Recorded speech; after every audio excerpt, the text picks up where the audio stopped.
সোনার শিলডুবির canary Paul's private লিমিটেডে ভয়াবহ দুর্ঘটনা। বৈদ্যুতিক খুঁটি পড়ে লরি চালকের পা কেটে ফেলতে বাধ্য চিকিৎসকরা। মালিকের উদাসীনতায় ক্ষোভে ফুঁসছে সহকর্মী ও স্থানীয়রা।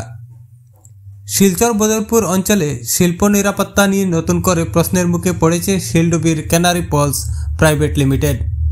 বুধবার ওই কারখানায় কর্মরত শ্রমিক ড্রাইভারদের ক্ষোভে উত্তাল হয়ে ওঠে এলাকা। বৈদ্যুতিক খুঁটি পড়ে গুরুতর আহত হয়ে পা হারাতে চলেছেন লরি চালক সানিদুল ইসলাম। এমন হৃদয় বিদারক ঘটনার পরও মালিকপক্ষের আচরণে ক্ষোভের বিস্ফোরণ ঘটছে। পরিবারের পক্ষ থেকে জানা যায়, বরপেটার যুবক সানিদুল ইসলাম 3 বছর ধরে কারখানার বৈদ্যুতিক খুঁটি পরিবহনের কাজে নিয়োজিত। গত 30 নভেম্বর তিনি খুঁটি নিয়ে বদরপুরের বড়তল বাজারে যান। সেখানে খুঁটি বসানোর সময় প্রয়োজনীয় নিরাপত্তা সরঞ্জাম বা প্রোটেকশন ছাড়াই কাজ করানো হয়। সেই মুহূর্তে একটি ভারী বৈদ্যুতিক খুঁটি তার বাম পায়ের উপর পড়ে যায়। গুরুতর আহত অবস্থায় প্রথমে তাকে শিলচর মেডিকেল কলেজে ভর্তি করা হয়। পরে অবস্থা আশঙ্কাজনক হওয়ায় দ্রুত গুয়াহাটিতে রেফার করা হয়। চিকিৎসকেরা জানান, মারাত্মক ক্ষত রক্তনালীর জটিলতার কারণে তার বাম পা কেটে ফেলতেই হচ্ছে। আহত সানিদুলের বড় ভাই সাইদুর রহমান অভিযোগ করে জানান, আমার ভাই বহু বছর ধরে এই কারখানার গাড়ি চালিয়ে সংসার চালায়। এখন এমন অবস্থায় মালিক গিরাজ মালুর সাথে যোগাযোগ করলে তিনি দায় এড়াতে শুরু করেছেন। সাহায্য করতেও আগ্রহ দেখাচ্ছেন না। হত দরিদ্র সানিদুলের রয়েছে স্ত্রী ও একটি ছোট সন্তান। পরিবার জানিয়েছে, দ্রুত প্রয়োজনীয় অর্থ সহায়তা না পেলে তারা আইনের দ্বারস্থ হবেন। বুধবার কারখানার গেটে সহকর্মীদের সঙ্গে স্থানীয় বহু মানুষ জমায়েত হয়ে শিল্প প্রতিষ্ঠানে অবস্থা তুলে ধরে তীব্র ক্ষোভ প্রকাশ করেন।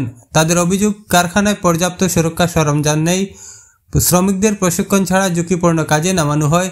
দুর্ঘটনার পর বারবার মালিকপক্ষ দায়িত্ব এড়ানোর চেষ্টা করে। স্থানীয়রা জেলাশাসক ও লেবার কমিশনের কাছে অবিলম্বে তদন্ত করে দোষীদের বিরুদ্ধে কঠোর ব্যবস্থা নেওয়ার দাবি জানান। পাশাপাশি শিল্প প্রতিষ্ঠানে শ্রমিক সুরক্ষা নিশ্চিত করতে জরুরি ভিত্তিতে নিয়মকানুন কঠোর করারও আহ্বান জানানো হয়। বর্তমানে সানিদুল ইসলামের অবস্থা অত্যন্ত সংকটজনক এবং উন্নত চিকিৎসা ও পরিবারের সহায়তার জন্য জরুরি অর্থ প্রয়োজন। কিন্তু মালিকপক্ষের ধারাবাহিক প্রতারণার ঘটনাটি শ্রমিক সুরক্ষা ব্যবস্থার ভাঙ্গনকে সামনে এনে শিল্পাঞ্চলে নতুন করে আতঙ্ক তৈরি করেছে। আহত চালককে প্রয়োজনীয় সাহায্য না করলে কারখানা অনির্দিষ্টকালের জন্য তালাবদ্ধ করে আন্দোলন চালিয়ে যাওয়ার হুঁশিয়ারি দিলেন স্থানীয় সহ একাংশ কর্মীরা। উঠাইছে, মেডিকেলে পারছে না, তারা পুরা পাও কাটা লাগে। পরে আমরা গুয়াহাটিতে যোগাযোগ করলাম, যোগাযোগ করাতে বললো যে পুরা তো কাটতে লাগবে না, আমরা দেখাও আমরা ভিডিও সিটে দিলাম। পরে দেওয়ার পরে তারা বললো যে এখানে নিয়ে আও। পরে এখান থেকে অ্যাম্বুলেন্স ভাড়া করিয়া তারে গুয়াহাটি নিয়েছি। গুয়াহাটি নেওয়ার পরে তারে এখন কইছে যে তোমরা 2 লাখ টাকা জমা করো, আমরা তার চিকিৎসা করতেছি। তো 2 লাখ টাকা তো জমা করতে পারছি না, আমরা গরিব মানুষ, আমরা টাকা কেন পাবো 2 লাখ টাকা তৎক্ষণাৎ।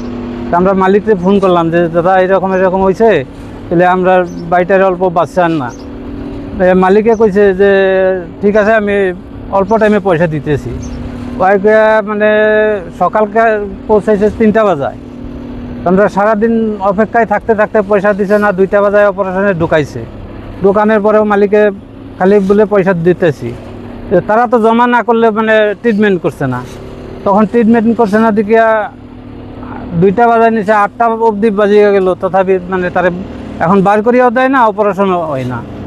পরে তারে আমরা টাকা পয়সা তো পাইছি না। পরে আবার হাতে পায়ে ধরিয়া কইছি যে ঠিক আছে, আমরা কালকে যেমনি টাকা জোগাড় করিতেছি। কইয়া তারপরে অপারেশন করেছে, পাওটা এখানে কাটিয়ে ফালিয়ে দিছে। ফালিয়ে দেওয়ার পরে মালিককে আবার ফোন করলাম সকালে, কয়েকবার মারলাম, রিসিভ করছেন না। তারপরে রিসিভ করিয়া কয় 10 মিনিটে পয়সা দিতেছি। 10 মিনিট কইয়া আবার মানে সারা দিন গেল। পরে বিকালে এখন কিতা করতাম আমরা, পরে এক জায়গায় থেকে অল্প ইন্টারেস্ট করিয়া নিয়া তার কাউন্টারে অল্প জমা দিয়া তারপরে আমি মালিককে আবার ফোন করছি।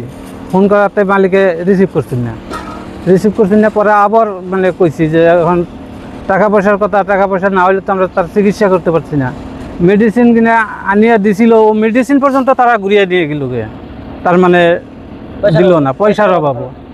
পরে মালিককে করলাম। পরে এ পর্যন্ত রাখিয়া আমি মানে বললাম যে আমি কোম্পানিতে যাই, আমি এটা কেস করিয়ে দিলাম এখন মালিকের নামে। আপনার দাবিটা কি? এখন দাবি তো আমরা